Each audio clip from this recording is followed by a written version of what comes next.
Saya di Bangunrejo, desa apa? Oh, Bangunrejo. Apa? Bu, ngomong. Yowis Bangunrejo, Kota Gajah. Biasanya saya tempat Pak Haji Rubiman. Ini alhamdulillah di tempat saya apa ini mana orangnya? Selamat. Selamat. Wah, Rubiman. Mbah siapa? Parigo. Parigo ya. Alhamdulillah apa pendengaran masih sahih, mudah-mudahan berkah amin Allahumma. Alhamdulillah saya ditemankan ini kakak saya Raden Kamal yang samping kiri. Ya pasti orang bilang tetap ganteng adiknya kan? Ya. Yo ngono lho, Mbah. Iya. Ini yang ini loh takut keliru nanti darah ini bukan ini Habib Bahrun orang tua kita semua ya. Nah, ini Raden Kamal kakak saya, kakak kandung habis Raden Kamal baru saya. Nah, alhamdulillah di keluarga itu yang paling ganteng ya saya. Wah, tangkemmu. Jadi alhamdulillah saya agak sempat telat sedikit karena memang di tetangga saya ada yang meninggal. Terus innalillahi. Coba belajar kalau ada yang meninggal ucapkan alhamdulillah. Yo, wong ngaji kayak kiai rungono ngomel wae wong Bangunrejo ora pinter-pinter. Rungono kiai ini ngomong ya. Kalau ada orang meninggal ucapkan alhamdulillah. Nah, baru inna lillahi. Jadi biar tambah nikmat. Paham? Kalau mantan kita meninggal syukur. Sallu ala Muhammad. Nanti sholawatan kita lanjut lagi. Ini tentu waktu kita bagi ya. Saya di mana-mana bawa jam. Ya namanya orang disiplin kan, bawa jam. Karena kalau agak terlalu malam, hai apa? Ini rebutan dong. Kayaknya di rumah udah bapaknya nggak ada. Ayo tuh diambil dulu. Nah, diambil.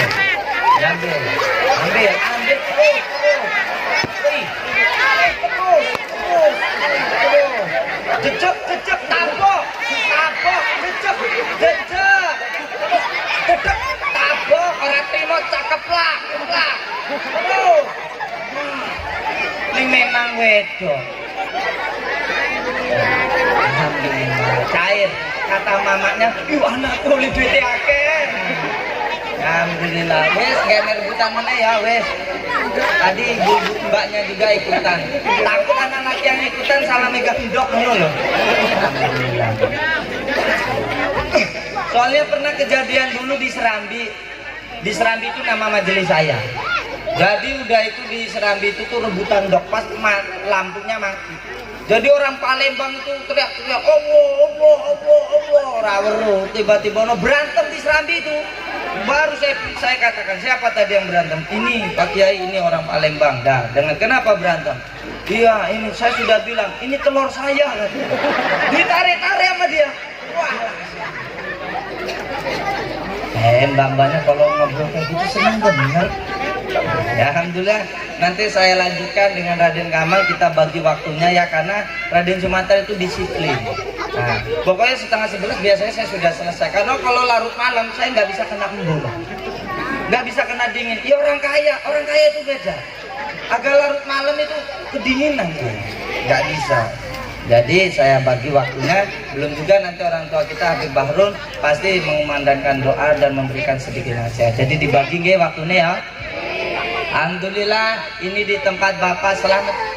Ya Bapak Selamat, mudah-mudahan sesuai namanya Selamat. Alhamdulillah. Ini acara apaannya? Ada balon-balon? Munyen. Ya wong Jawa ngomongnya munyen. Ya brojolan tau? Ya brojolan. Ya alhamdulillah. Ini niatnya syukuran, kita bersyukur dengan Allah anaknya selamat. Paham ya? Yo. Oh, mergo bapaknya selamat. Ibunya sinten boleh namanya? Wardi. Ibunya namanya Wardi. Waduh. Rodo egrek wong ini kita. Alhamdulillah ini ada beberapa pertanyaan, nanti insya Allah dibantu Raden Kamal. Karena kakak saya itu ilmunya mumpuni. Tahu mumpuni? Menurut pandangan saya ilmunya Raden Kamal itu Masya Allah. luas pemahaman kitab-kitabnya gitu. Beda dengan saya. Kalau saya sudah di luar otak. Cangking di luar otak edan aku. Jadi ning ngono juga edan toh. Yes. Alhamdulillah nanti dibantu kakak saya Raden Kamal. Kalau saya bisa jawab, saya jawab. Kalau nggak bisa, ya saya bilang nggak bisa. Tapi pertanyaan apa yang nggak bisa buat saya itu? Maafin ya, yang Raden ya kan? Ya alhamdulillah ini nanti iki atensi pertanyaan. Oh pertanyaan ya. Disimak baik-baik sambil ngaji nggih? Ya, sambil ngaji. Yo alhamdulillah. Endoknya sudah ya tadi ya? Ya, sudah. Ada yang mau direbut lagi? Tidak ada ya. Kalau memang kurang nanti pas bapaknya tidur ya. Assalamualaikum warahmatullahi wabarakatuh.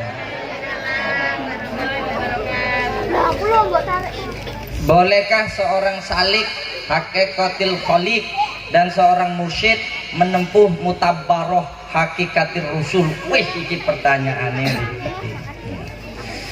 Ya begitu. Biar Raden Kamal yang jawab. Yo kalau saya mah terakhir kan, kalau jagoan mah terakhir. Padahal nggak tahu. Siapa ngomong nggak bisa? Main-main. Allahumma sholli ala Muhammad. Pertanyaan Toreko, sebetulnya lagu Bagus Dur itu adalah lagu Toreko. Lagunya Qadiriyah Naksabandiyah. Itu asli daripada Banyuwangi. Cuman terpopuler pas ninggalin Bagus Dur. Dikira iku karangane Mbah Gus Dur. Paham ya? Sebetulnya itu lagu Toreko loh. Ngawiti ingsun kan, apalagi kalimat terakhirnya lamun palastro ing pungkasane, terus ora kesasar,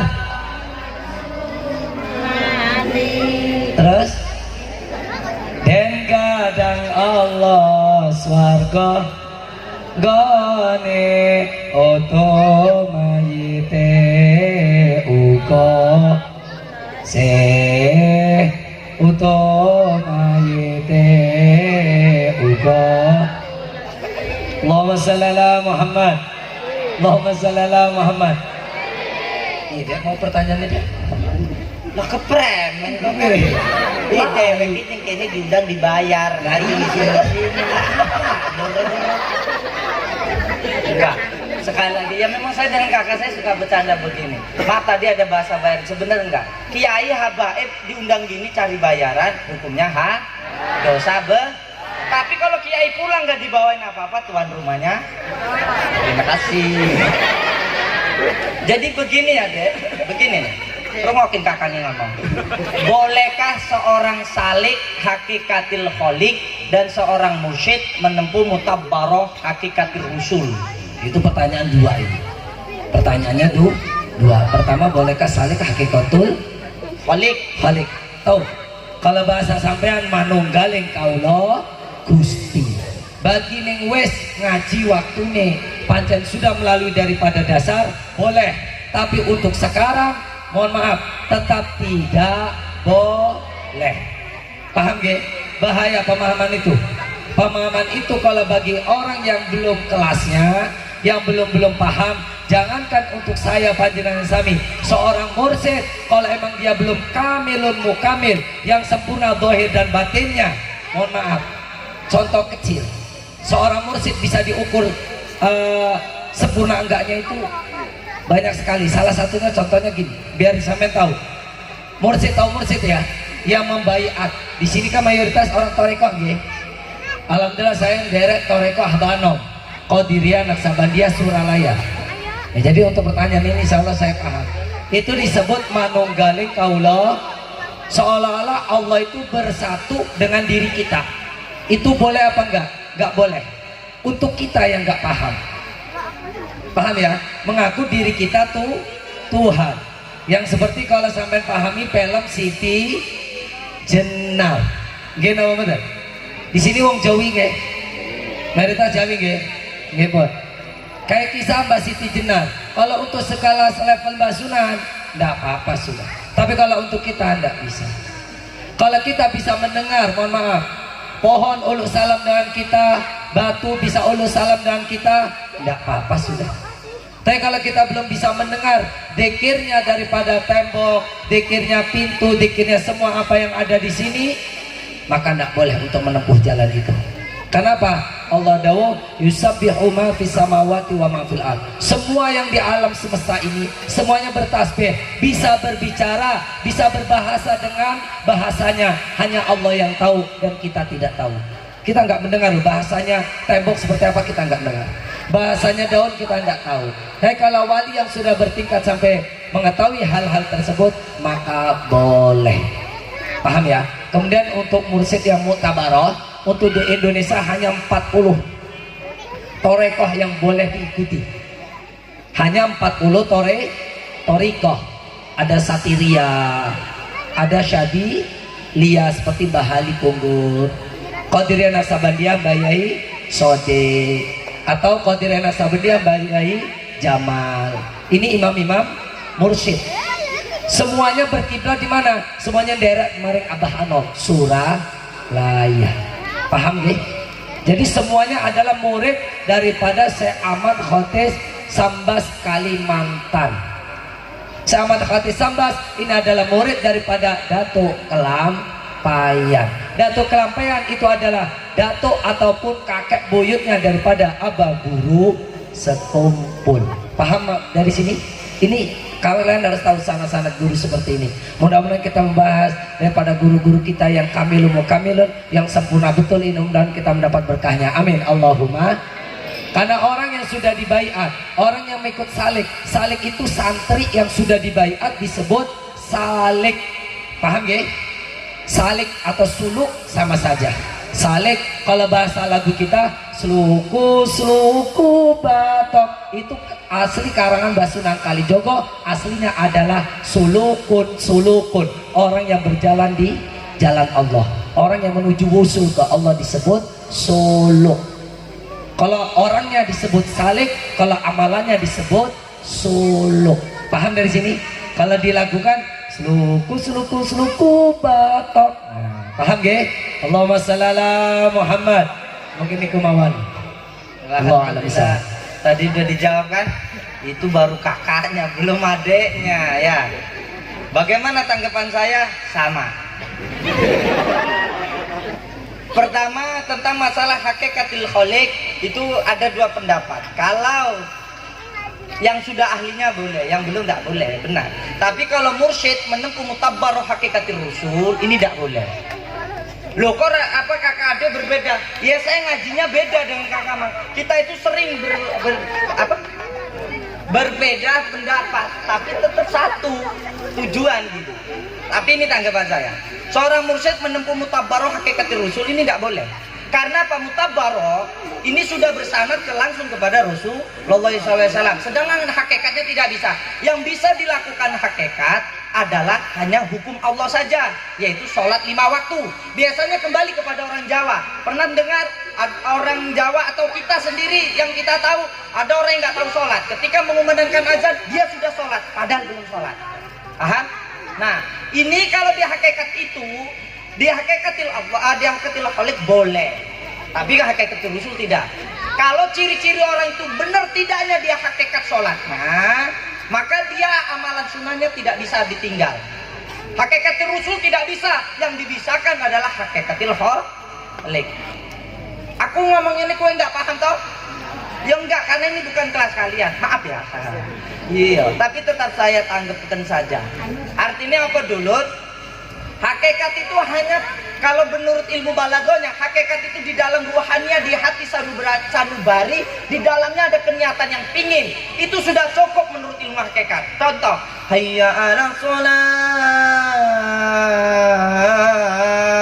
wayai sholat. Aku wis sholat, wis niat sholat, tapi rogoni nggak sholat. Nah ini namanya hakikat. Paham ya? Paham?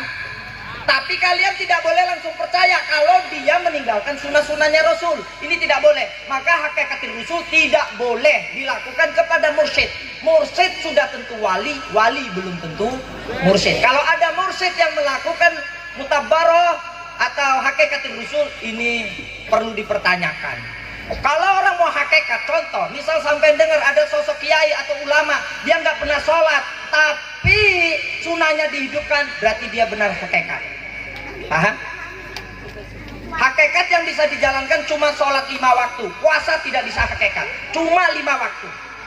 Dan itu pun syaratnya ada 5 perkara. Pertama kali dia tidak punya bermasalah dengan orang tentang masalah hutang piutang, tidak bisa. Kalau ada kalian mendengar sosok seorang, dia hakikat, ngomongnya sholat, padahal nggak sholat, tapi punya hutang dengan orang, maka gugur ini hukumnya. Paham? Singkat cerita, hakikatil khaliq, berpendapat saya dengan Raden Kamal, kalau memang dia ahlinya boleh, kalau tidak, tidak boleh. Paham ya? Sedangkan mursyid, mutabar hakikatil rasul, ini tidak boleh. Siapapun yang hakikatil mutabar dengan rasul tidak boleh. Karena hubungan kita dengan rasul, sedangkan Rasulullah SAW adalah makhluk. Paham ya? Yo wis ngono wae lah ya, ben cepat selesai ya. Yo wis ngono wae. Tapi alhamdulillah. Nah ini bagaimana pandangan fikih mengenai Sunan Kalijaga yang meninggalkan sholat selama 2 tahun karena bertapah, dan apakah di zaman ini bisa dilakukan? Monggo. Allahumma shalli ala Muhammad. Allahumma shalli ala Muhammad. Sampai hari ini nggak puasa, berarti nanti ada kewajiban yang disebut dengan qadha. Sekali lagi, jangan dicampur antara ilmu tasawuf dengan fikih. Akan saya pisah biar sampai paham. Kita mau pelajari dia meninggalkan 2 tahun, berarti secara fikih, secara syariat dia punya utang sholat 2 tahun. Kebanyakan kalau orang debat kadang nggak suceng. Tahu suceng sampean? Apa ya bahasa sampean piye? Nggak fair. Kita bahasnya fikih mateng-mateng, tapi dia bahasnya bab etika. Maksudnya jawabannya tentang etika, jawabannya tentang tasawuf, itu nggak fair. Kalau fikih saja. Kalau fikih peraturannya, orang yang ninggali sholat kafaratus sholat wahya qada'us sholat. Orang yang meninggalkan sholat wajib membayar sholat. Jadi sekali lagi, yang bisa diganti dengan uang dan sebagainya itu selain sholat. Paham gak? Cara bayar, kalau sampai punya utang sholat, ya ngodok sholat, bukan bayar. Beda dengan orang yang ninggali puasa. Sampai sakit keras, nggak bisa puasa Ramadan, cara bayarnya disebut dengan fidyah. Bisa dipahami? Dengan 1 mud, 1 liter, bayarnya 1 liter, ya 1 kilo lah wis mulai. Cara bayar fidyahnya, bagi ibu-ibu menyusui nggak mampu dia mau puasa, maka cukup dia bayar fidyah, tapi dia tetap dia punya qadha puasa. Ketika dia sudah mulai kuat, anaknya sudah mulai besar, maka dia sudah wajib mengqadha. Jadi nggak cukup dengan fidyah, nggak cukup. Kalau orang yang ibu hamil, ibu menyusui, dia kena 2, 1 qadha, kedua fidyah ketika dia tidak berpuasa. Paham ya? Itu cara kalau sampai meninggalkan puasa. Harus fair. Kita bahas ilmu fikih, jangan tasawuf. Kalau tasawuf ya nanti akan saya bahas. Ini fair, satu ini aja dulu, 1 bidang. Biar kedisiplinan ilmu kita teratur, biar gak edan stres. Jadi kalau wong ngaji dudur edan, salah. Ning mareke edan adalah man lam yakun syekh fawa syekhu setan. Wong ning ngaji, giat ngaji, tapi gak ada gurune, maka gurune adalah setan. Makanya ikut mareke gendeng. Kalau sampai ngaji masih enak gurune, insya Allah gak akan edan. Amin. Allahumma shalli ala Muhammad. Kayak tadi pendapat kan tentang tasawuf tadi.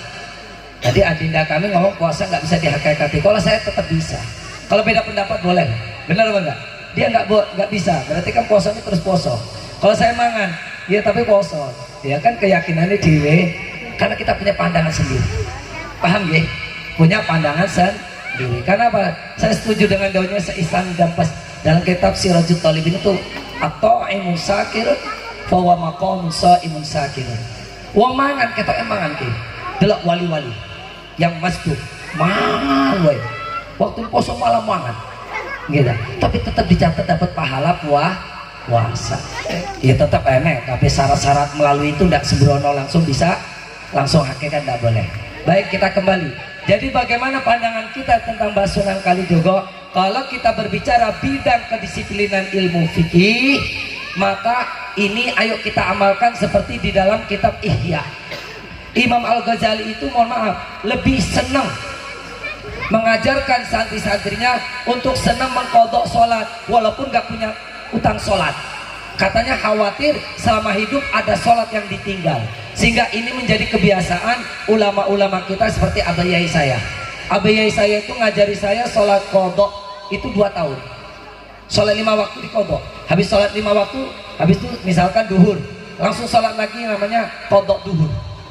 Caranya begini, kalau sholat tepat waktu disebut adaan, kalau bayar sholat namanya kodoan. Usolli fardhu duhri arba'a raka'atin mustaqbilal qiblati, adaan namanya tepat waktu.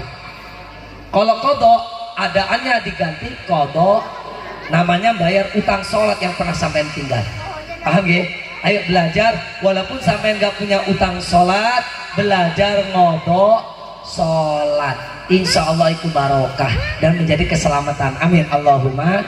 Kalau berbicara fikih, apalagi sekelas Mbah Sunan Kalijogo, wong ning Ihya saja, saya yakin Ihya ini juga jadi pedoman Mbah Wali Songo, dan di situ pasti sudah dikaji, ya.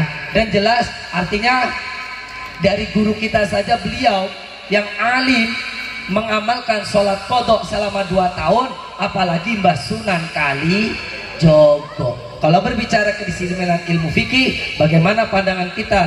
Beliau meninggalkan sholat daripada 2 tahun itu, yang jelas beliau juga mempunyai tanggungan sholat selama 2 tahun. Sekali lagi ini tentang jawaban ilmu fikih.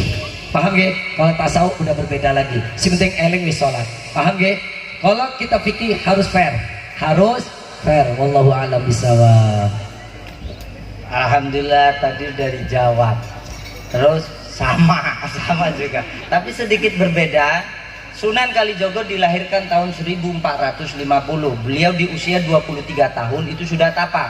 Dalam di ilmu fikih yang dimakfu untuk tidak sholat, termasuk salah satunya orang tidur.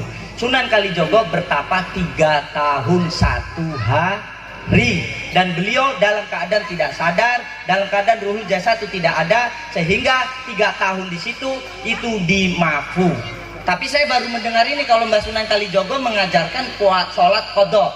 Sedangkan di dalam kisah Risalatul Aulia Jawi, saya membaca itu Sunan Kalijogo belum pernah mengajarkan namanya hakikat sholat, karena khawatir dari Syekh Siti Jenar yang sudah mengajarkan hakikat yang dibilang sesat, sehingga Mbah Sunan Bonang gurunya Sunan Kalijaga menegurnya, sehingga tidak ada hakikat di zaman Sunan Wali Songo.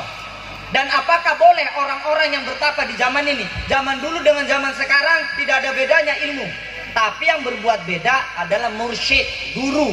Boleh kalian mengikuti gurumu, dan kalian sebagai salik atau santri yang sudah dibaiat bisa bertapa dengan syarat gurunya sudah menguasai yaitu 7 mitlaf. Atau di dalam Risalah Al-Wadih dijelaskan kalau guru ini belum masyhur karomanya dan belum diakui, maka tidak boleh. Paham? Bertapa ya kalau memang ada guru sekelasnya Sunan Bonang, ya apa bedanya dulu sama sekarang? Boleh saja. Kalau pertanyaannya seperti itu, boleh saja kalau sudah ada ahlinya.